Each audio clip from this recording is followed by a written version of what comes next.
পুরা বাংলাদেশ তছনছ হয়ে যাবে, পুরা বাংলাদেশে কিয়ামত হয়ে যাবে। প্রযোজক টাকলা ইকবালের সব খেল খতম, সব ষড়যন্ত্র এবার শেষ হয়ে গেল। তিনি যে তার দালালদের নিয়ে এত আন্দোলন শুরু করেছিলেন তুফানের বিরুদ্ধে, সেই আন্দোলন এবং সেই ষড়যন্ত্র সব মিথ্যা হয়ে গেল। দেখেন, প্রযোজক ইকবাল এবার তুফান সিনেমার সাথে তার রিভেঞ্জ সিনেমা দিয়ে টক্কর দেবে বলেছিল। দেখেন, শাকিব খানের লিডার আমি বাংলাদেশ সিনেমার বিপরীতে তিনি কিল হিম সিনেমা নিয়ে আসছিল এবং কিল হিম সিনেমা কিন্তু ফ্লপ গেছে। এবং পরবর্তীতে যখন ডেড বডি সিনেমা শাকিব খানের রাজকুমার সিনেমার বিপরীতে আনছিল, সেই সিনেমাও কিন্তু ফ্লপ গেছে।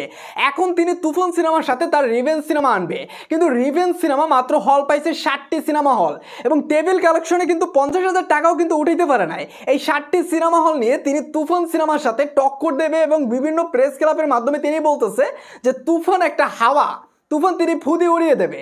তুফান সিনেমা কি এখন তিনি বুঝতে পারবে, কারণ তুফান সিনেমা রিলিজের পর যখন একটা ঝড় বয়ে যাবে, পুরো ইন্ডাস্ট্রির মোড় যখন ঘুরে যাবে, যখন ইকবাল টাকলা পরবর্তীতে কোনো সিনেমা নির্মাণ করতে পারবে না, কারণ ইকবাল যে কন্টেন্টের সিনেমাগুলো তৈরি করে সেগুলো মূলত আসলে দেখে না এখনকার সময় মানুষেরা। তো তিনি যখন সিনেমা ইন্ডাস্ট্রি থেকে দূরে সরে যাবে, যাই হোক, আপনারই দর্শক বলুন যে তুফান সিনেমার বিপরীতে ইকবাল এই 60টা সিনেমা হল নিয়ে কি টক্কর দেবে। তিনি তো এত গলাবাজি করে, তুফান সিনেমার বিরুদ্ধে এত ষড়যন্ত্র করে, এত দালালদের খেপিয়ে দেয় তুফান সিনেমার বিরুদ্ধে ষড়যন্ত্র করার জন্য, তুফান সিনেমার বিরুদ্ধে উল্টাপাল্টা কথা বলার জন্য। এখন তিনি 60টা সিনেমা হল নিয়ে কি করবে?